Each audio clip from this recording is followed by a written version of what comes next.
మా దగ్గర కూడా ఇంతకుముందు చెప్పిన ప్రశ్నలో పిడుగుబడింది అధ్యక్ష. అక్కడ అడవి పందుల గురించే ఉన్నాడు ఆయన. అక్కడ పిడుగు పడతాయి లేకపోతే అడవి పందులు వస్తున్నాయి ఇట్లా అని చెప్పి అక్కడ కాపలాగడ్డ అనుకున్నాడు. అయితే నేను ఈ మధ్యకాలంలో ఫారెస్ట్ అధికారులతో మాట్లాడితే వాళ్ళు హంటర్స్ని పంపిస్తున్నారు అధ్యక్ష. వాళ్ళ దగ్గర లిస్టెడ్ హంటర్స్ ఉన్నారు అధ్యక్ష. వాళ్ళే వచ్చి ఫ్రీగా షూట్ చేసి అడవి పందులను చంపేస్తున్నారు అధ్యక్ష. కాబట్టి సభ్యులకు ఇక్కడ చాలామందికి అవగాహన కల్పించడానికి మీకు ఎక్కడైనా హంటర్స్ కావాలంటే నేనే కోఆర్డినేట్ చేసి మీ యొక్క నియోజకవర్గాలకు పంపించి ఈ అడవి పందులకు సంహారం చేయడానికి కూడా నేను మీ సహచర శాసనసభ్యునిగా బాధ్యత తీసుకుంటాన్న విషయాన్ని కూడా తెలియజేస్తూ గ్రామ పంచాయతీ సర్పంచులు ఒక లెటర్ రాసి ఫారెస్ట్ అధికారికి ఇస్తే చాలా అధ్యక్ష, వాళ్ళే హంటర్స్ని పంపించి ఈ అడవి పందులకు సంహారం చేస్తారు. ఇది సభ్యుల యొక్క ఇన్ఫర్మేషన్ గురించి తెలియజేస్తారు అధ్యక్ష. నేను ఏమైనా కోఆర్డినేట్ చేయమంటే నాకు చాలామంది ఫ్రెండ్స్ ఉన్నారు అధ్యక్ష. వాళ్ళు ఆల్రెడీ మొత్తం లైసెన్స్ అన్ని వాళ్ళ దగ్గర అన్నీ ఉన్నాయి అధ్యక్ష. అధికారికంగా ఫారెస్ట్ అధికారులను కూడా వెంబడి పెట్టుకొని అవి సంహారం చేసి దాన్ని అక్కడనే పూడ్చిపెట్టేస్తారు అధ్యక్ష.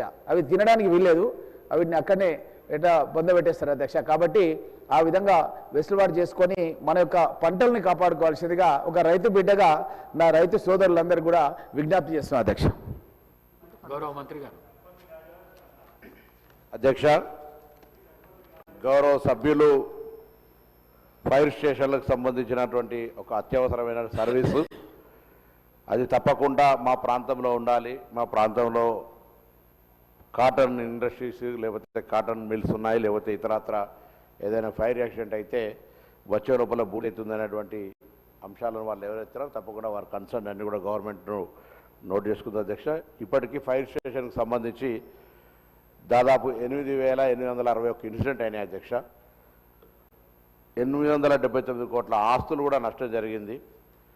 163 మంది చనిపోయినారు. అందులో 2 ప్రధాన సంఘటనలు, అది ఫైర్ యాక్సిడెంట్ కాకపోయినా అగ్ని దాంట్లో చనిపోయారు. కాబట్టి సిగాచి ఇండస్ట్రీ సంగారెడ్డి దగ్గర కానీ, అదేవిధంగా చార్మినార్ దగ్గర ఒకటే ఇంట్లో 17 మంది చనిపోయినటువంటి సంఘటనలు, దురదృష్టకర సంఘటనలు జరిగినాయి అధ్యక్ష.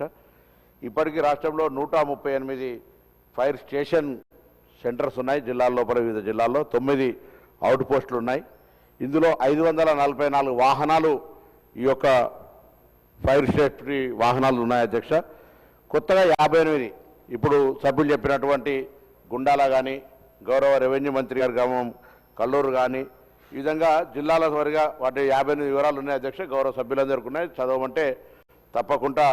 మరి భద్రాద్రి కొత్తగూడెంలో చెర్ల, మహబూబ్నగర్ దేవరకద్ర, ఖమ్మంలో కల్లూరు గుండాల, ఆదిలాబాద్లో బోధు, వికారాబాద్లో కొల్కచెర్ల, రాజన్న సిరిసిల్ల జిల్లాలో రుద్రంగి, కొమరంభీంలో జైనూరు మండల హెచ్క్యూ, జగిత్యాలలో రాయికల్ కొరుట్ల, మహబూబాబాద్లో కే సముద్రము బయ్యారము, మెదక్లో తూఫాన్ అగ్నిమాపక కేంద్రాన్ని సిబ్బంది మంజూరు కోసం ఉంచారు.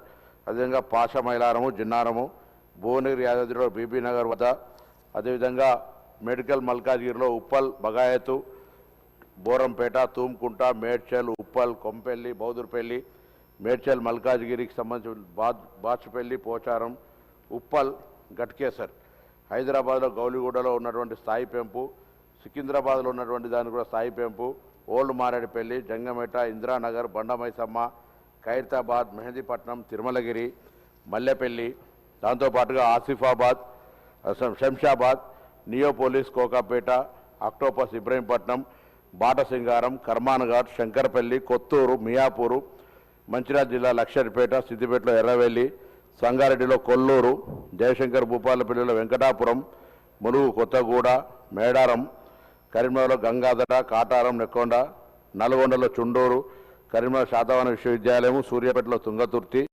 సంగారెడ్డిలో గుమ్మడిదల, మొత్తంగా 58 కేంద్రాలను ప్రతిపాదన చేసినాం. ఇవి కాక కూడా ఇంకా ప్రతిపాదనలు వస్తే తప్పకుండా వాటిని పరిశీలించి చేయడం జరుగుతుంది అధ్యక్ష. అదేవిధంగా పెరుగుతున్నటువంటి హైరేంజ్ బిల్డింగ్ సంబంధించి ఎప్పుడైనా ప్రమాదం ఏర్పడితే ఎట్లా అనేటువంటి అంశం కూడా ఉన్నటువంటి సందర్భంలో ఇప్పటికే మరి 18 అంతస్తులకు సంబంధించి కానీ 35 అంతస్తులకు సంబంధించిన 104 ఫీట్లకు సంబంధించినటువంటి మరి మిషనరీని కూడా బొరనోటు, స్నోర్కోల్, ఈ 2 మిషనరీస్ కూడా ప్రాసెస్లో ఉన్నాయి అధ్యక్ష. కొన్ని అందుబాటులో ఉన్నాయి, ఇంకా కూడా తీసుకొచ్చి వాటన్నిటికీ హైరేంజ్కి సంబంధించి కావచ్చు, లేకపోతే గేటెడ్ కమ్యూనిటీ కావచ్చు, ఆసుపత్రులు కావచ్చు, లేదా విద్యాలయాలు కావచ్చు, కార్పొరేట్ పాఠశాలలు కానీ, ఇండస్ట్రీస్లలో ఫైర్ సేఫ్టీ అవేర్నెస్ క్యాంప్స్ని ఇప్పటికే దాదాపు 13,658 అవేర్నెస్ క్యాంప్స్ కూడా ఏర్పాటు చేసినాం అధ్యక్ష. ఇది అగ్ని అనేటువంటిది మనం వీలైనంత వరకు రాకుండా ఉండడము, వస్తే ఏ విధంగా ఇమీడియట్గా ఫైర్ నుంచి ఎట్లా కాపాడుకోవాలనేటువంటి ట్రైనింగ్స్ కూడా ఇవ్వడం జరుగుతూ ఉన్నది.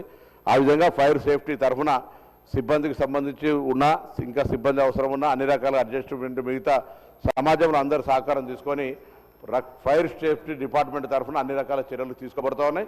తప్పకుండా దీని ద్వారా ప్రాణ నష్టం జరగద్దు అనేటువంటిది, ఆస్తి నష్టం జరగద్దు అనేటువంటిది జరుగుతున్నాయి. కొంత కన్జ్యూమర్స్ అంటే అక్కడ ఉన్నటువంటి వాళ్ళంతా కూడా కొంత విద్యుత్తు వాడకంలో ఇతరత్ర ప్రమాదాలు జరగకుండా తీసుకోవాల్సిన చర్యలు, లూజ్ వైర్స్ కావచ్చు, ఇతరత్ర అంశాల పట్ల కూడా కొంత జాగ్రత్తగా ఉండేటువంటి అవసరం ఉందని కూడా మీ ద్వారా మనవి చేస్తూ ఆ సభ్యులందరూ కూడా ఈ అంశం పట్ల ప్రభుత్వం పూర్తిగా స్పందించే రీతిలో ఉందనే మాట తెలియజేస్తున్నాను. క్వశ్చన్ నంబర్ 1249 గౌరవ మంత్రి పొన్నం ప్రభాకర్ గారు.